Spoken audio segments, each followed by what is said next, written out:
to the show where we share the stories of the many who intersect with our healthcare system but are rarely heard from. My name is Kevin Poe, founder and editor of Kevin MD. Today on the show, we have Alexis Smith. She is a family physician and she wrote the Kevin MD article, The Importance of Teaching Young Children About the Existence and Acceptance of LGBTQ People. Alexis, welcome to the show. Thank you so much for having me, Kevin. I really appreciate it.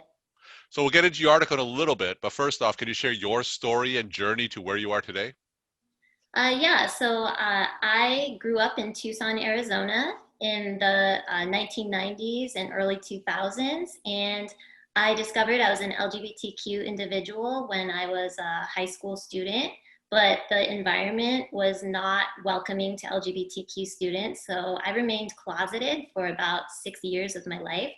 And I watched other people get bullied. I did not get bullied myself, but by watching other people who are identifying as LGBTQ get bullied, I personally felt marginalized. I felt isolated. There were many other students like me. We were not talking to each other, so we felt like we were all alone, and we had decreased senses of self-worth. Also at school and at home, I wasn't hearing much about LGBTQ people being talked about, and what I did hear was usually negative.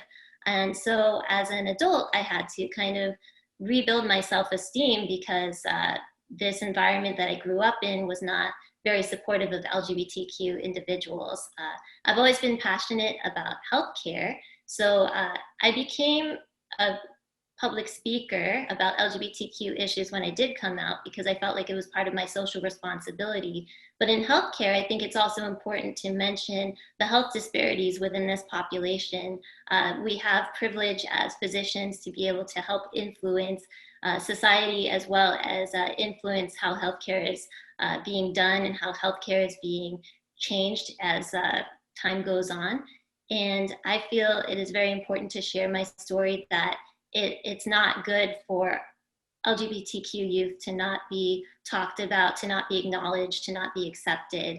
And so even though we have marriage equality today, LGBTQ students still get bullied, and LGBTQ students still suffer from mental health disparities. 68% in a Trevor Project survey noted that they felt generalized anxiety disorder symptoms, and about 40% of students were seriously considering suicide, and over half of trans and non-binary youth were seriously considering suicide in the 2020 Trevor Project survey. And these statistics are not okay for me. This is a public health crisis, in my opinion, and I think as healthcare providers, we really need to do our part to address this and help as much as that we can. So can you tell me how your story has influenced your career so far as a physician in your practice? Yeah, in my practice, I do child pediatric visits, and there are templates that talk about sexual education and gender identity, but they don't tell us what to say. But I make sure to tell parents that it's very important to normalize these topics from an early age, because we want to teach children to either be allies to LGBT students, or we want to teach them that if they do identify as LGBTQ, that it's okay. So I try to normalize this early in my child visits. So that's partially affected my career. Also, as a medical student, when we were still advocating for marriage equality, I sent a video to Upworthy, which got circled and I think 41,000 views. So I learned kind of the power of my voice as a medical student too through that experience. And I'm just inspired to keep talking as when I see these healthcare disparities out there, when I see my patients come up to me and say, I'm nervous to tell my family and friends about my sexual orientation or gender identity. When I see young children talk to me and wonder about their insurance and if it will cover their transgender care. These are reasons that I want to continue to speak up, especially being a part of that community and especially knowing how it feels to kind of feel a little tabooed and othered at a young age. It's one of the reasons I talk now. Now, during your medical training, can you share some of the challenges that you may have gone through as an LGBTQ individual? During my medical training, I think that actually, because I'm fairly cisgendered and because, you do rotations and you're not very well known by the people you rotate with, I actually usually just did not talk about my sexual orientation while I was going through rotations because I just wanted to be evaluated based on my performance alone. So I don't think it was that challenging to go through rotations being myself, just because it was so easy to not share that part of my identity. My classmates were actually very accepting of me. So it wasn't that challenging for me as a medical student. I would say the parts of my life that were much more challenging was being a high school student, being an early Mhm. college student. And one of the things that you had mentioned before, that you had to rebuild your self-esteem. What did you mean by that? People had said to me many times when they did not know that I was identifying as an LGBTQ individual, they had said to me what they really thought of LGBTQ people. And a lot Mhm. of these statements were negative, such as LGBTQ people are not attractive, they're not smart, they're not cool, they're not moral. These are the kind of things that I had to really look in the mirror and sit with myself and think about who I am, and if this part of me really changed everything else about me, that these people who are confiding in me what they think about LGBTQ people, they don't think that about me. They're not saying that about me, but not knowing that part of my identity. I thought, well, does this part of my identity really change who I am otherwise? And, I had to learn that the answer is no. It's just another part of my identity. Just as a straight person, LGBTQ person, there's many things that go into our identity which makes us either moral or immoral, or whether we're attractive or unattractive. I don't even like saying that, but I think what makes an attractive person is a person that treats everyone with respect, a person that works hard. I think those are qualities that make someone an attractive person, and I think that's irregardless of sexual orientation, gender identity. So let's transition now into the Kevin MD article that you wrote. It was written back in March. It's titled "The Importance of Teaching Young Children About the Existence and Acceptance of LGBTQ People." Now, for Mhm. those who didn't get a chance to read that article, can you just walk my audience through it and share the story of why you decided to write it? Yeah, so during the pandemic, I was actually thinking back to my youth a little bit because we all had time to sit and reflect. And then I was reading about statistics about the mental health disparities of LGBTQ people. And I came across a TED talk by a British gentleman named Tim Ramsey. And he actually has an organization that helps teach young children about the existence and acceptance of LGBTQ people in developmentally appropriate manners. And I really want to highlight developmentally appropriate manners. We're not talking about teaching young children about sex. What we're talking about is saying that there may be two moms in a family. There may be a Disney prince that really wants a prince instead of a princess as their partner. Or maybe there's a Disney prince that really identifies deep down as a princess and changes their gender. That's what we're talking about. We're just talking about acknowledging that people exist and accepting them. And that he said that not having that part acknowledged growing up, not having LGBTQ people acknowledge that it felt taboo and inferior to him. And I felt the same way. And Mr. Ramsey is doing great work.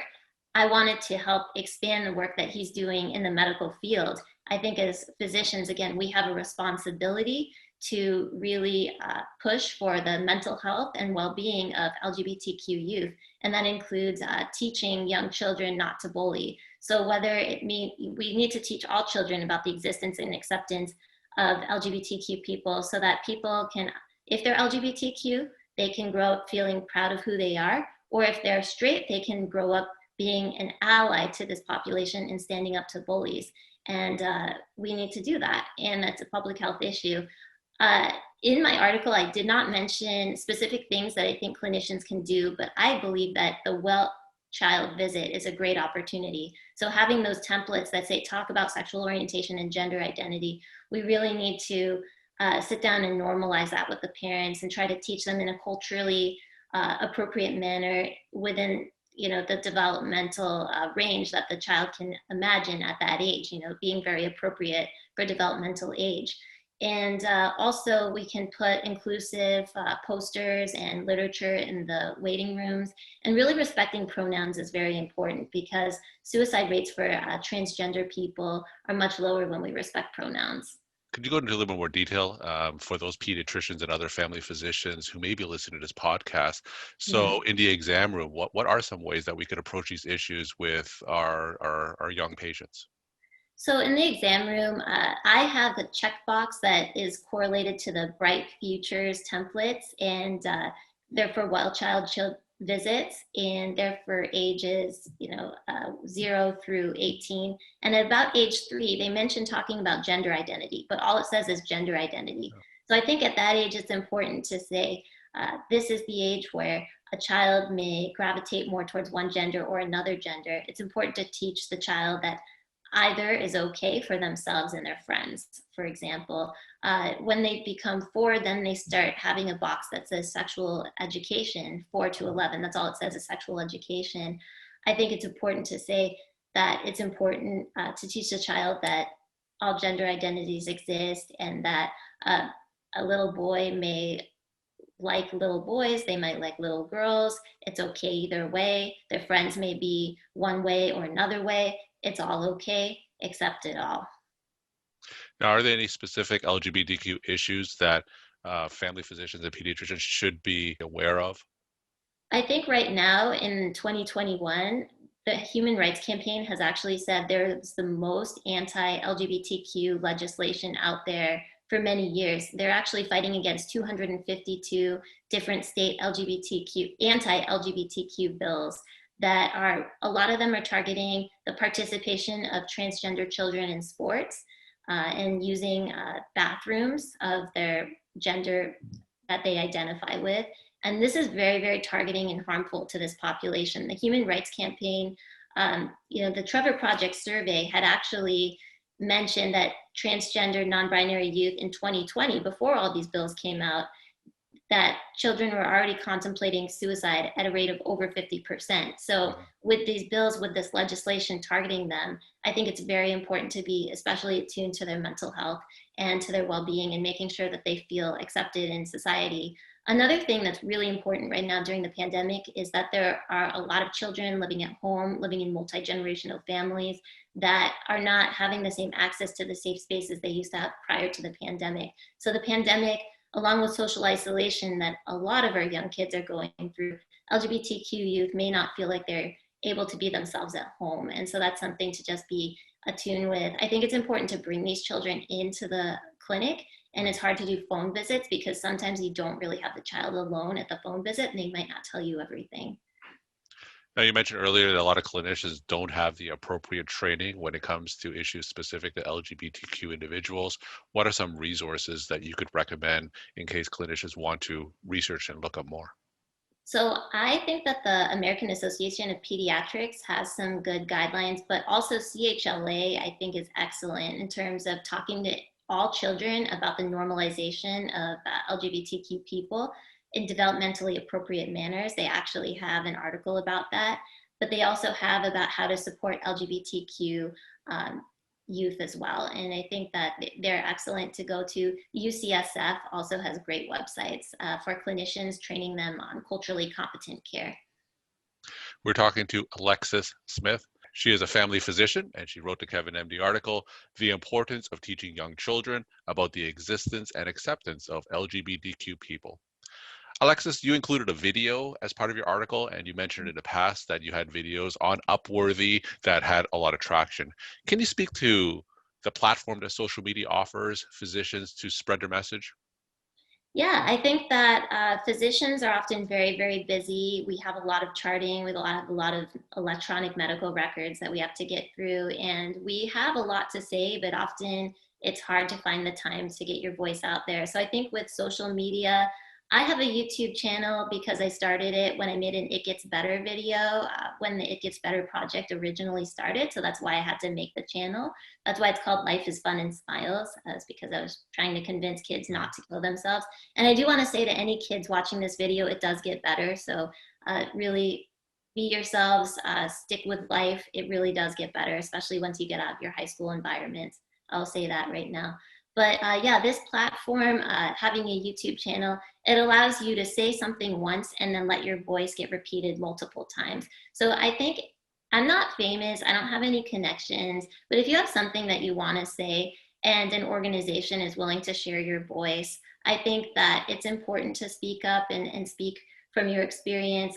physicians are so diverse and we have so many different opinions and experiences and voices to put out there. So I'd really encourage all physicians to share their stories in whatever way possible. But yeah, that YouTube channel isn't really trafficked much, but when the videos get sent to the It Gets Better Project, or they get sent to Upworthy or to Kevin MD, that's when they tend to get watched.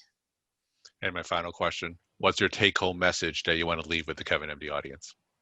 My take home message is that I want clinicians to know that marriage equality does not fix everything and that we still need to really be there for LGBTQ people. And also, it's great that the American Medical Association, the Psychiatric Association, and the Pediatric Association are so against these anti-trans bills. I'm glad they're putting statements out there. But in addition to that, we as a medical profession, we need to talk about normalizing LGBTQ people, the existence and acceptance, teaching children in developmentally appropriate manners. I'm not talking about sex, I'm talking about Disney princes and princesses, thinking about it in a way so that LGBTQ youth are not going through this public health crisis of so much anxiety, so much suicidal contemplation. We need to make the change, and we as physicians have social responsibility and the privilege of the ability to help. So I want to send that message home. Alexis, thank you so much for sharing your time and insight. And thanks again for being on the show. Thank you so much for having me, Kevin. I really appreciate it.